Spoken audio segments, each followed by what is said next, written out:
like to welcome Chris Chapman, who's joining us this evening for TSB Zoom. Hi, Chris. How are you doing? Hello. Hello. How are you, Jason? How is everybody? Hello. Yes, so in your muted way, I can hear you responding, and I think there are some familiar faces out there. So thank you everybody for coming along, and we can talk about Hooray Blu-ray things. Which are Yes, nice to talk we will. about. I've seen what's coming up. There's a couple of little treats coming for sure. Chris, how's lockdown 3 been for you? Yeah, it's been personally it's been okay. You know, I think a lot of people have had it a lot worse. On a Doctor Who level, it's season 8. It's been a journey. This one has. You know, we normally have had quite smooth productions, and for me, I look after a lot of the documentaries that get made, the special VAM on these sets. And season 8 is almost the kind of VAM that didn't happen. You know, is the VAM that I was looking back at the dates, and I want to show you guys some exclusive clips of these different films so I can introduce you properly. But to paint you a picture, you know, we shot one of these. We shot one of the first of these. We shot on the 6th to the 8th of March, and then we were going to shoot the other two during the week commencing the 16th of March, and I was driving to the first location when basically that was the day that Boris did his first press conference about COVID. And I'm sure you remember, everything suddenly seemed to move very quickly from that point onwards towards lockdown. And I cancelled both shoots. I stopped the car and I pulled over and I phoned everybody, and I phoned Frank Skinner's agent and everybody involved in the Terrance tribute that we had lined up, and also the Devil's Weekend. We were going to shoot that weekend. We were going to shoot Devil's Weekend the 21st and 22nd of March with Katie and with John Levine, and it was all off. And at that stage, there was no guarantee it would be back on.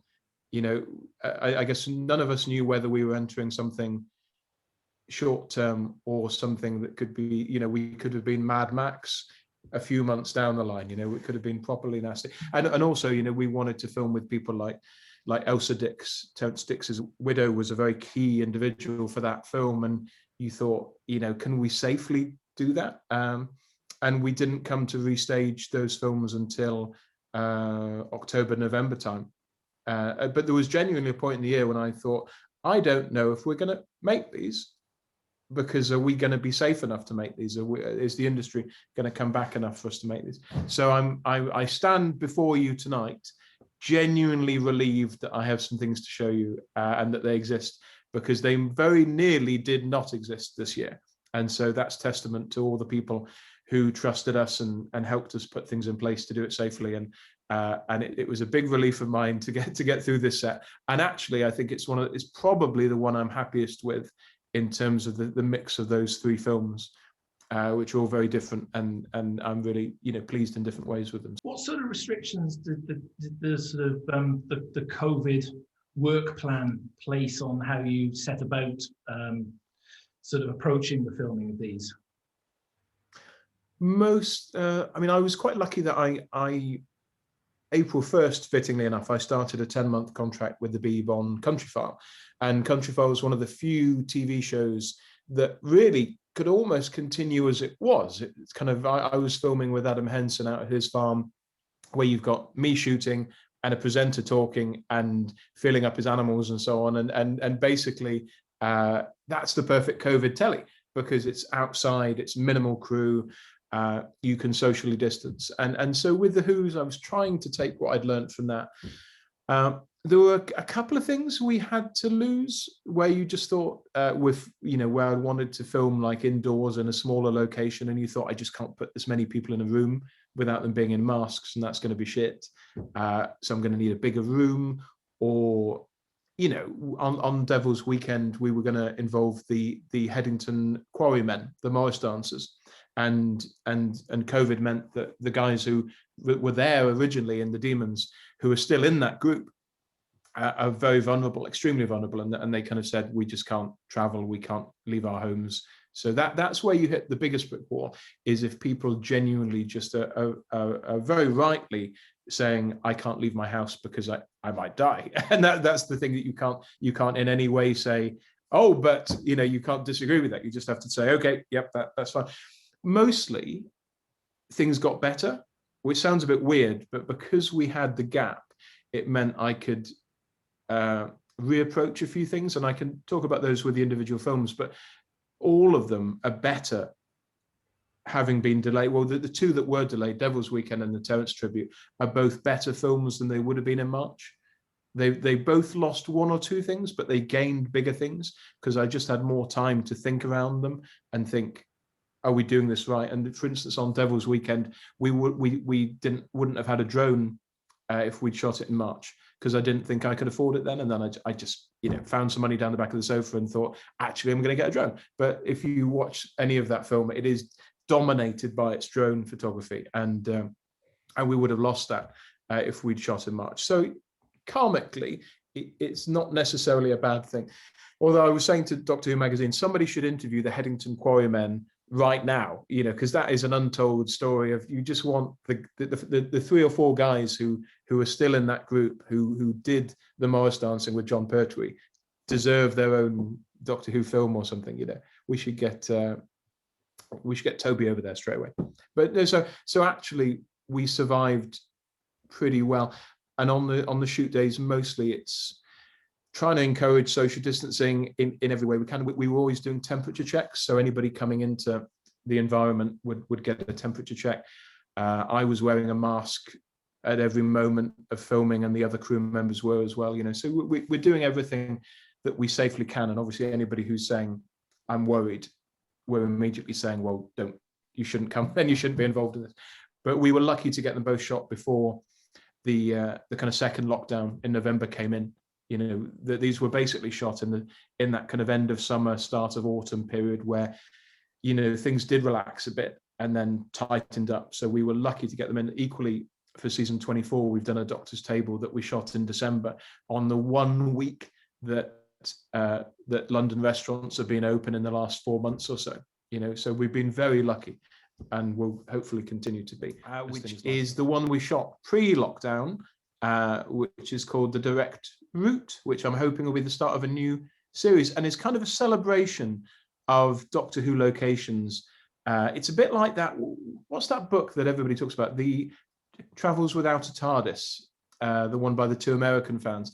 It's kind of like that, but on a big budget with Doctor Who directors, basically, and focused on one particular season. So this is Tim Coombe and Graham Harper and Michael Bryant as kind of esteemed Doctor Who directors, revisiting all of the locations from season 8 in 3 days, which is a insane thing to do. So that's the Route, which is a 50-minute epic of 3 days of us driving, literally doing it for real, 718 miles around the UK with 3 kind of a combination of septuagenarians and octogenarians over 3 days, really. I mean, I'm intrigued to even know what the challenges were to make a start on that. How you've got that as a brief. How do you even start to think about how you're going to approach something like that? I mean, so much of that is dictated by the geography, isn't it? And season 5, I wanted to do it because it's got such an kind of on location feeling, hasn't it? That season, like every story, it's so rare if you look down through the seasons that every single story has a big bit of location filming. That there's normally like an indoor story of some description, and season 5, every story has something cool like that. And so it was looking at the map and thinking, where can we go? And I wanted to end it in Aldbourne, because I wanted to end it with a pint at the Blue Boar at the Devil's Hoof, and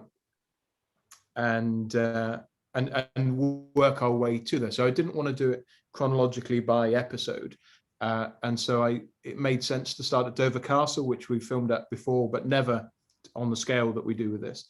And then we go Dungeness, which is really tricky to film in, and because you're so close to the power station and everything there. And Dungeness is completely, I don't know if you guys have been, it's completely eerie and spooky, and Claws of Axos really uses it well. And then the trickiest jump was we drove from Dungeness right on the east coast all the way through to Cornwall to Old Barl from Colony in Space, which is an insane journey, which we split over. We did an overnight in the middle of that, and and I don't think Doctor Who's ever been back to Old Ball. I think because it's always been a private quarry, and it's continued to be in use basically by the same company. Somebody's making a gag about freak weather conditions there as well. Yeah, my boy. Yeah. So we basically that was the best one, was Old Ball, because I'd say Colony in Space is like the ultimate Doctor Who quarry of all of them. It's the grandest, most quintessentially Whoish, more than Hand of Fear or Time in the Rani. It's Colony for me, and so going back to that pit and finding, apart from a few green bits, it's basically unchanged from how it was, and it's got a bit more of a lake than it used to, and realizing that the fixer from the company that showed Graham and Michael around in 1970 is still working there and could show us around there again.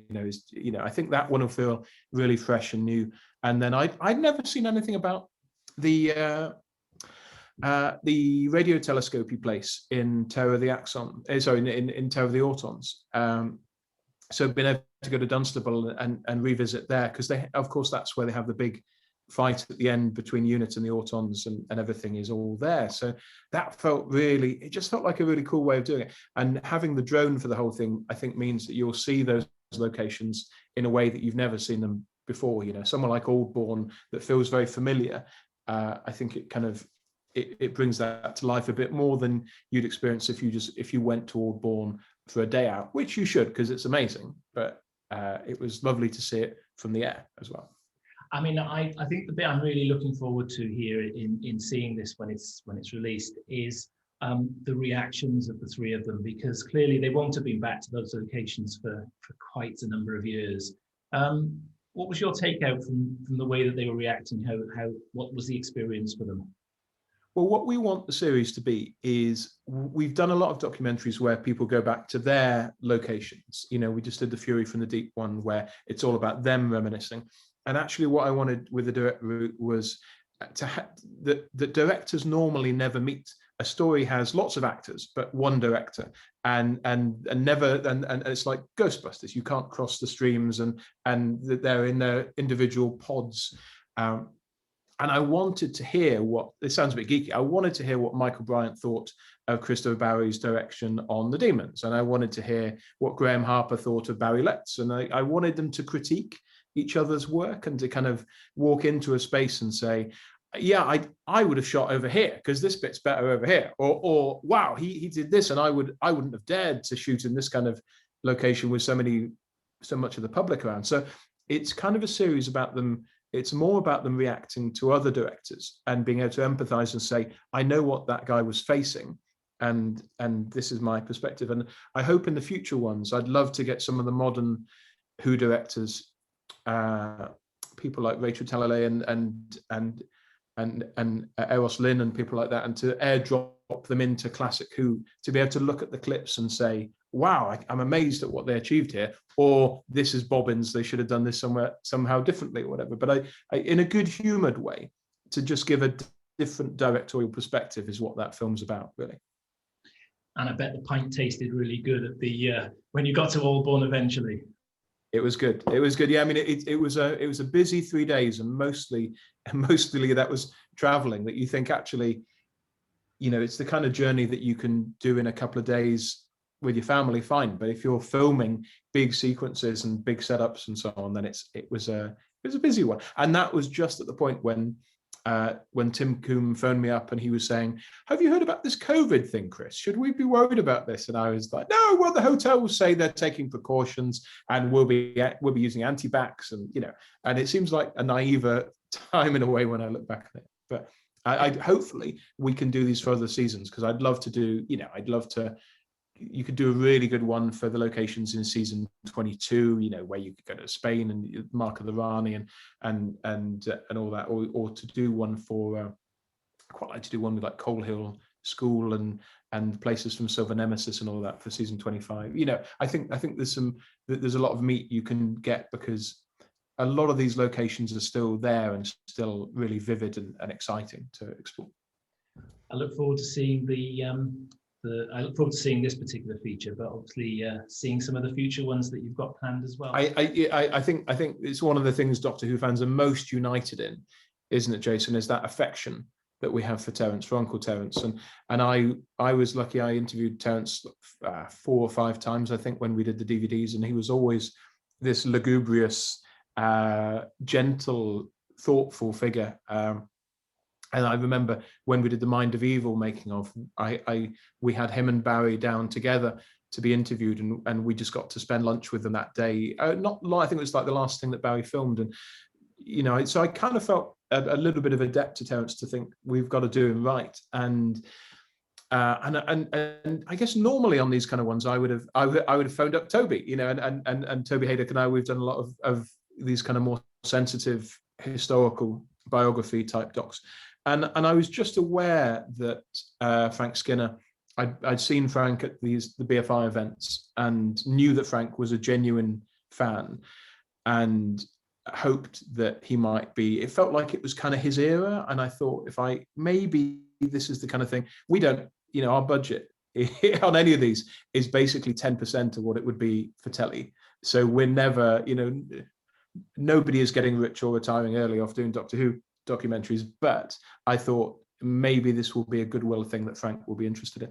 And what I didn't know, I don't want to ruin it, but there's something you'll hear from Frank as a personal story, as a personal connection to Terrance, that I genuinely didn't know, which is genuine just good fortune and kind of shaped the whole structure of the documentary. But this is an hour-long film. It's the longest one we've done for this one, and it's got a lot of stories about Terrance that I really didn't know. I mean, I think Terrance, bless him, was such a lover, such a raconteur of what he thought we wanted to hear. So we would often hear these wonderful, beautiful Doctor Who anecdotes, but we wouldn't necessarily hear about his own life and his own private version of himself. And I hope that the film gives you that, and will give you not just, there's an element of celebrating what we love best about Terrance, but also I think there's a better understanding of it. And we, for instance, we go into Terrance's writing room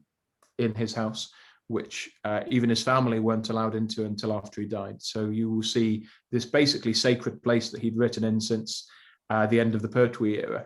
Everything from about 1973 onwards is in this room. So I think you'll see some things that really haven't been seen. Isn't that amazing? That genuinely, he lived over the road from Terrance, and I didn't know that.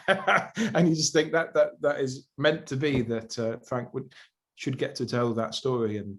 And yeah, so we have Terrance's widow Elsa, his 3 boys, and people like Katie Manning and Bob Baker. I realized that Bob Baker is the only person, certainly for Doctor Who, who knows what it's like to be script edited by Terrance Dicks. Every other writer from that period is gone now, apart from Bob, which is kind of terrifying. And we speak to a chap called Richard Mansfield, who was a school friend and university friend of Terrance's, and his editor from Target, Brenda Gardner, Crispin Letts, the son of Barry Letts, because you want to understand those relationships. And I'm really, really happy with it. And I think Frank, as you can see from that, I don't think this is like we've just brought in a famous face. Frank genuinely knows his Doctor Who and loves his Doctor Who and loves Terrance. So it's a very emotional, personal thing for him as well, which is exactly what, I'm very keen with all of these films, that it's never a presenter for hire. It's never a kind of a random speaker of words, but it's somebody who you can feel that they have a connection to this. Terrance was such a part of Doctor Who. There is no question, and there's I would imagine quite a weight of responsibility on you here to tell this story in a genuine and really quite authentic way. Yeah. I think you just want to make sure that it's that it's a big enough thing. It would be terrible to give Terrance just like a 15-minute tribute and to not really scratch the surface. And also it would be terrible to be so blinded by the lights of Doctor Who, and just say all we're interested in is the 5 Doctors and that's it. And actually, and so the film is really genuinely about his life. And that means there's a good chunk of Doctor Who in it, but there's everything else as well. And so I think the most important thing really was the relationship with Terrance's family. And if Elsa had said, I met with Elsa first in December of 2019, and if Elsa had said, I think it's too soon, or I just don't like the idea, then we wouldn't have done it. You know, I just don't think with that kind of figure, with anybody really, if their family object, then you can't do it. So I think that was my main barometer all the way through, was what do the family think? Am I doing enough to make the family happy? Is this a kind of thing they would be proud of, and they would also see would be authentic, you know, and they wouldn't watch it and go, that's not true, that's rubbish, that's rubbish. And actually one of the loveliest bits was, I was gonna take it to them and sit down and watch it with them, and of course I can't do that. So I had to send them Vimeo links in the end, and they sent lovely messages, you know, really lovely messages back. So that was I kind of was making it for them, and the fact that lots of Doctor Who viewers get to see it again as well is great. But I was making it more for the family in a way than for you guys, and for me. I mean, I'm always selfishly making what I would like to see. That you're dealing with these Blu-rays. You have, I don't think any television has ever been made that is so specifically targeted at a singular audience. You know, whatever you go and watch on telly will be trying to be broad, you know, to appeal to different people. We are literally making it for you, you know, and that's how I hope it feels. That it feels almost insanely specific to an audience, which is lovely for us. And when I put it on a show reel, it makes no sense at all. Like, people are like, well, what is this? Why would you do this? Why would you make a Doctor Who cookbook documentary or whatever? It seems all a bit eccentric, but I love that it's that targeted. I think you can see the evolution of these, right, from the sort of DVDs coming right into the sort of Blu-rays. And I don't know, these Blu-ray presentations, they're spectacular in their own right. They're beautiful pieces. And a lot of the sort of development in the pieces of work that you're doing, for example, they're so obvious, I think. There's more of a story. There's more of a, I don't know, there's just more of a richness to them, it feels like. Well, I think we were always learning.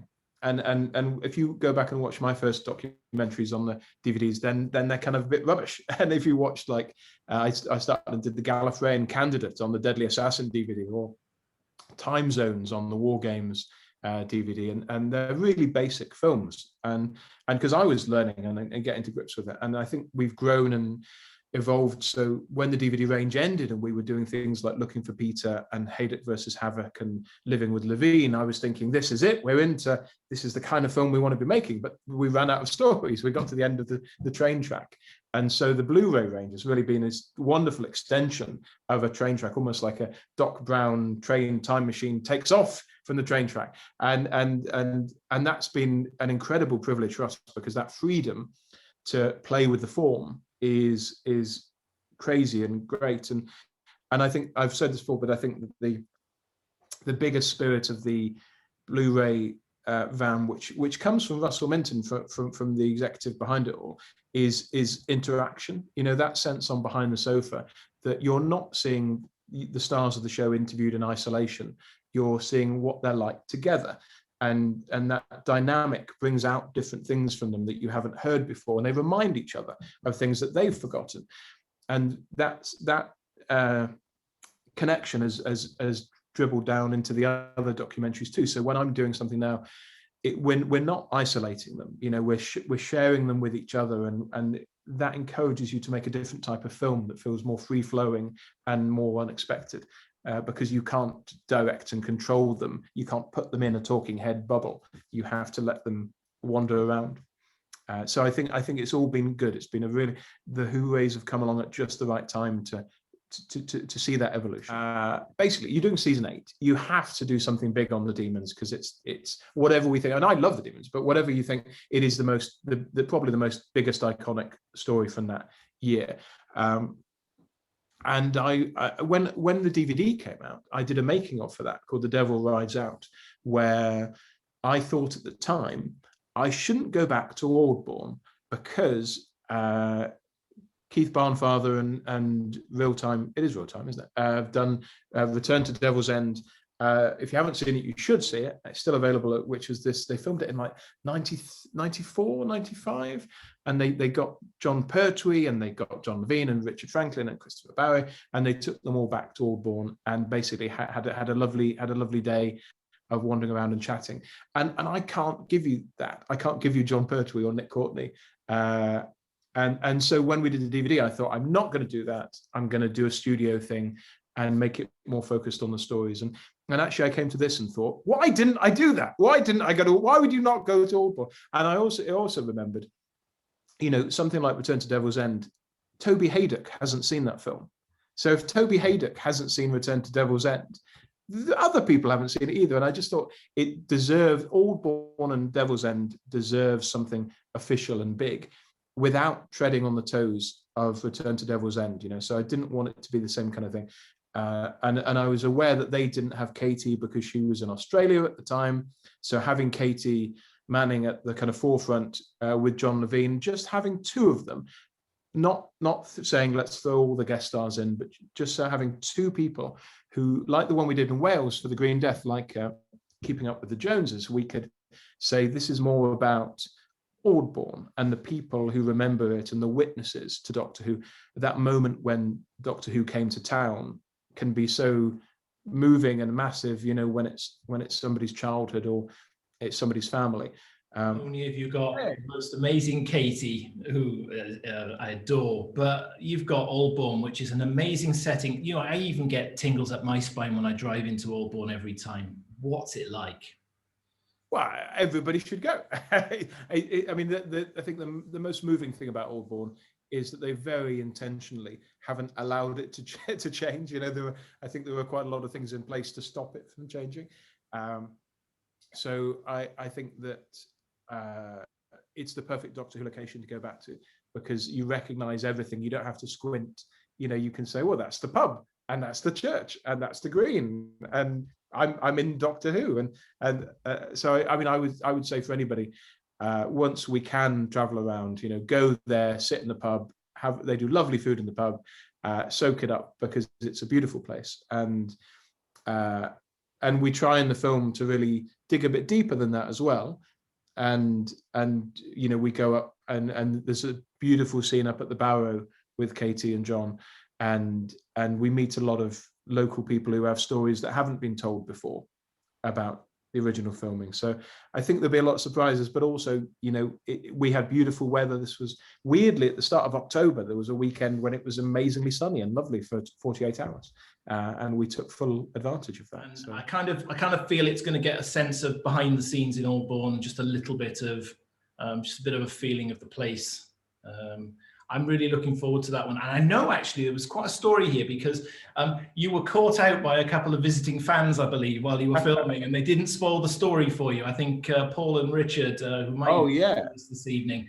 They're here. They're here. Story at all, which was, I thought, amazing. You know. Well, if they're here tonight, then thank you very much, genuinely, because so, you know, some people say, why is everything so secretive? And you think, well, you know, part of the reason it's secretive is when season 24, when that trailer dropped, and, you know, I know a few people had heard, and I think Sylvester had said something by accident, but genuinely, the content of that was a complete surprise to people, wasn't it? The day that trailer launched, people didn't know that Bonnie was going to be doing this whole kind of Dragon's Den thing, and I do think we want to surprise people in a really joyous way, where you're not expecting something lovely to bounce into the room and then it does, and it's the same with the VAM, that I want to protect the secrets of these films so you can experience them. I want it for you, and I was really worried on Aldbourne, because bless them, I think you know, this is just a normal person versus Doctor Who nerd thing, but the landlord of the pub had mentioned to a Doctor Who fan, oh, the BBC will be here in a couple of weeks to do some filming for the Doctor Who Blu-rays, and of course that goes online, and I saw that and was really worried, oh God, because on a COVID level, if we'd had 30 fans turning up, I might have had to shut down the shoot. I mean, I'm not kidding around. If we'd had a whole entourage of people, it may well have become unsafe enough for me to have to say, sorry, go home. And we're not children, you know.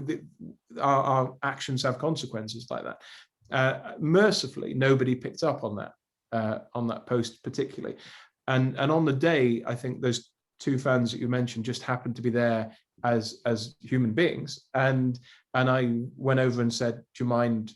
I don't know if they would anyway, but I asked, would it be okay not to put this on Twitter or on the forums? And they very kindly said that they wouldn't, and I'm so grateful to that, because it's we hadn't finished the shoot, and who knows what would have happened during the rest of the shoot that might have jeopardized what we were doing.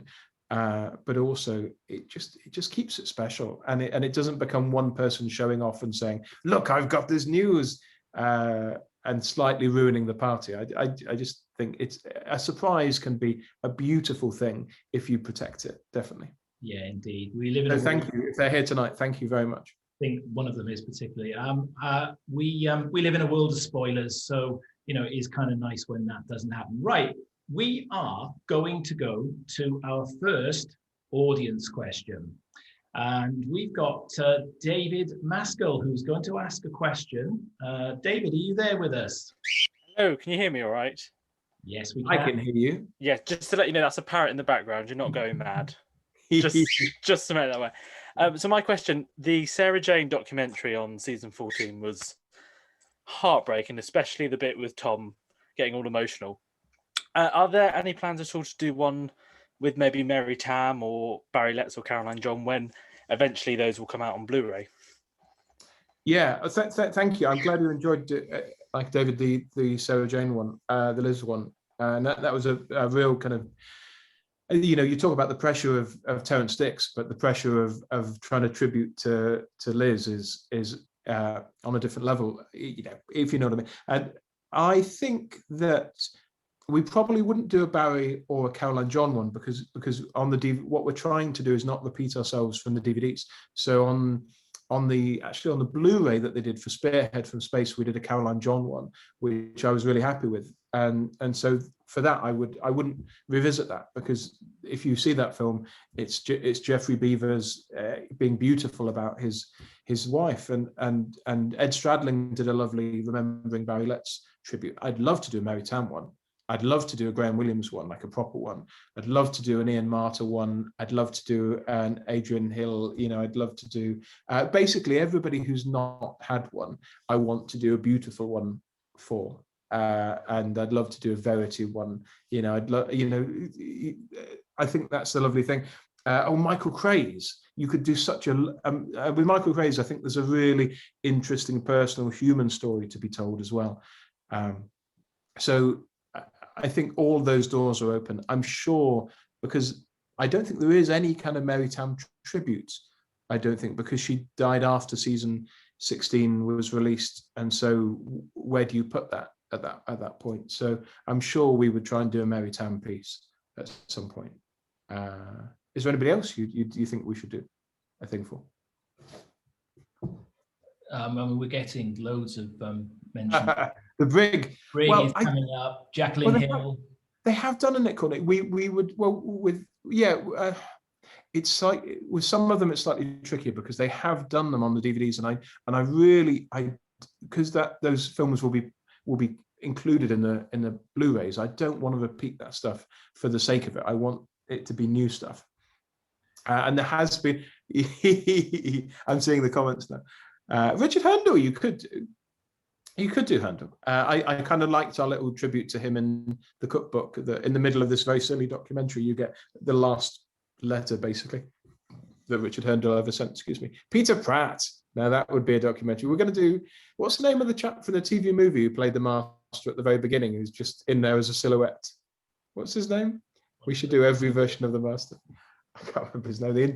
Gordon Tipple. Gordon Tipple. Thank you, Ben. Thank you, Ben Teds. Gordon Tipple. How far ahead are you working on commissions for the Blu-rays? It varies, and there have been certain points when certainly I've been working on stuff kind of 3 sets down the line, and it varies. I think at the moment we're having to navigate COVID. Really, we're having to work around a pandemic, so things are a little bit more fluid than that. I'm amazed. I was amazed that season 14 came out on time, because I was sure that wouldn't happen, and the fact that it did come out in the middle of the first lockdown basically is insane to me. and the fact that 8 and now 24 are coming out. So our intention is to keep these things, to keep going. Everything that we could want in terms of the feedback has been great, and the sales and everything like that. So we will continue. We just need to be very careful because, you know, we're working with a lot of people who are vulnerable, and our first priority needs to be not to kill them. You know, that needs to be number one. Is if I'd gone and we'd infected Terrance Dicks' widow and she had died as part of the making of a tribute to her partner, to her husband, that would be bad. That would be bad. So we're kind of gently treading at the moment. But we will get there. We definitely will. I was surprised with season 14. It was actually the last thing I went to London for, was the BFI screening of Talons, and then all hell broke loose, as they say. So, right, we're going to go to our next question, and I've got Ian McLachlan. Ian, are you there to ask your question? How you doing? Hello. Hello, Ian. How are there? you? I'm here. Not bad, yourself? Yes. I got into trouble for asking a question the last time because it wasn't the one you expected. So I get a list of a lot of questions this time. So what one would you like me to ask? Are you talking about Monochrome in the question I've got in front of me? Oh, the Monochrome. Okay. Will there be a Monochrome series soon released? And will it have a sort of, there's a lot of tributes you could do. You could do tribute to John Wiles or anything else. Is there any news about any possible Monochrome release, Chris?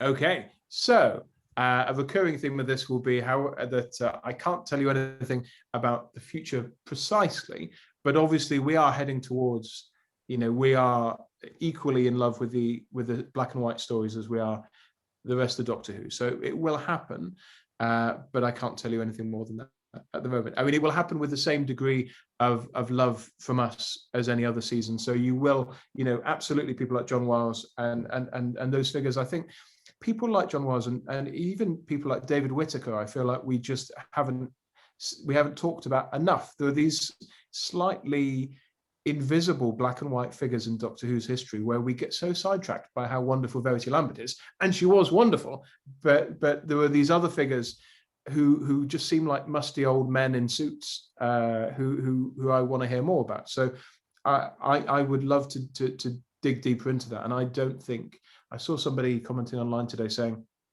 you know, they need to do it quick or everybody will be dead. And it needs to be right as well. It needs to be right. And I think a lot of the challenge of the black and white seasons is the restoration involved and the length of those series. I think if they'd been making 14 episode runs back then, you would have definitely seen them sooner. But those are big beasts. And I think not from the VAM point of view, but from the restoration point of view, it's a big thing to tackle, and it's taking a bit longer. I think the kind of serendipity of that, if you like, is that it hopefully will mean that they'll be more complete by the time they come out. And this has been discussed a lot, but you know, there's not a real kind of connection between the animations and the Who-rays. But the Who-rays, the collections will absolutely take advantage of the animations. And if more stories are animated, that is absolutely to the benefit of those collections when they come out. So I'd rather a more complete season than to get something out now. And we are banking kind of a couple of key things with key contribs I know have been put in the can. So you know, there's a sense of we're not being too naive about this. But I'll be very excited to work on those ones. And as you say, there are tributes and loads of different types of films you can make, because it's just as vivid an era of Doctor Who as any other one. The 60s is a special place in my heart, particularly for Doctor Who, and I'm sure you'll do us justice when we do get those releases. I'm sure you'll do us justice for sure. Okay, we have another question coming up. Beef. Beef. A regular questioner he's been on a few times to ask his question. Beef, are you there? Yeah, hello mate. Hi Chris, how you doing? Hello, is your name Beef? Yes. Amazing. Hello Beef, nice to meet you. Nice to see you again, buddy. Very quick question. Obviously, you must have done so many different pitches for the sets that have gone before.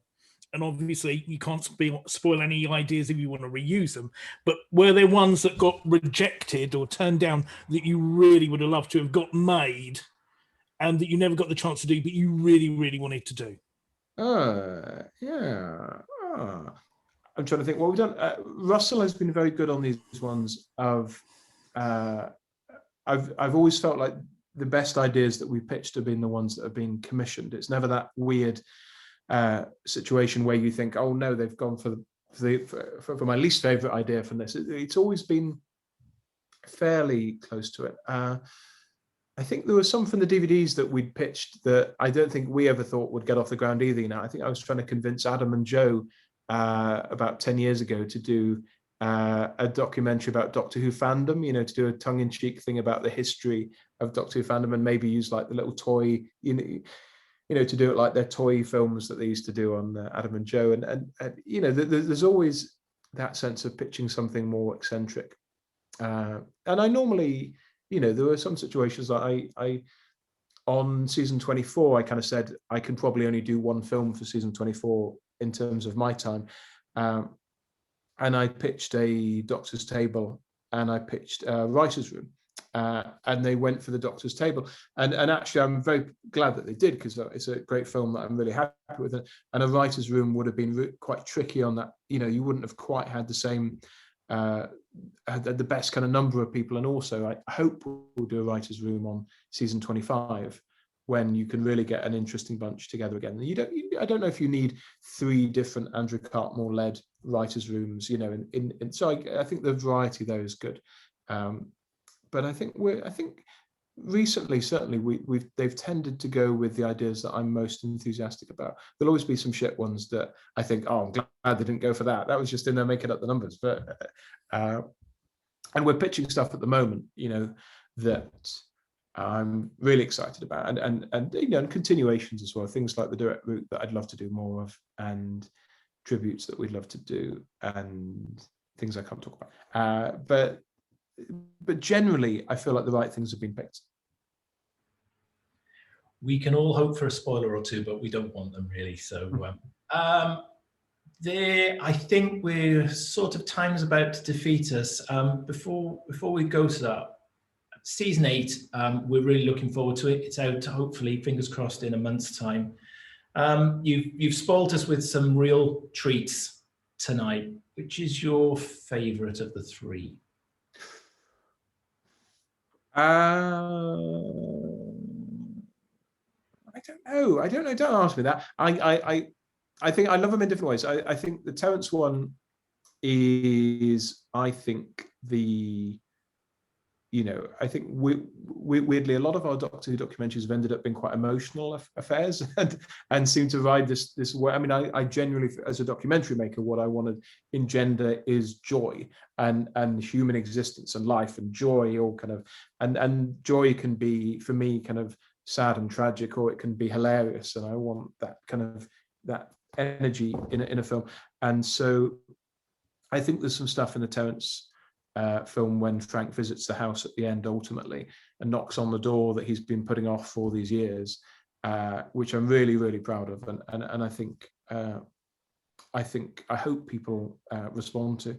I think that the direct route is probably the biggest thing we've ever staged. I think the production and the production values of the direct route are really strong, I hope, and there are these.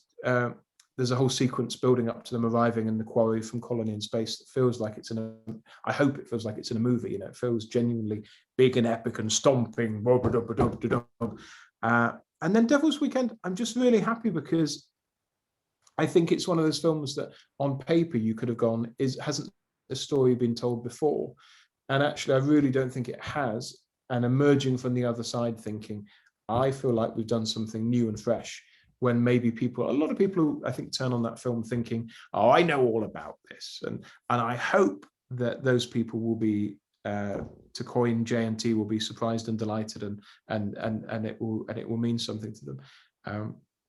So I don't know. I do love them genuinely in different ways. I do. And I kind of feel like now they don't really belong to me anymore either. So I'm now is now that point when I get to put them out to you guys, really, and then I learn what you think about, and that will be the thing that affects more the legacy of the film in my head, to see how it's received at this stage, because we've lived with them for really a year of thinking, is this going to happen? Is it going to not happen? So I really want them to exist now in the world. Would be great.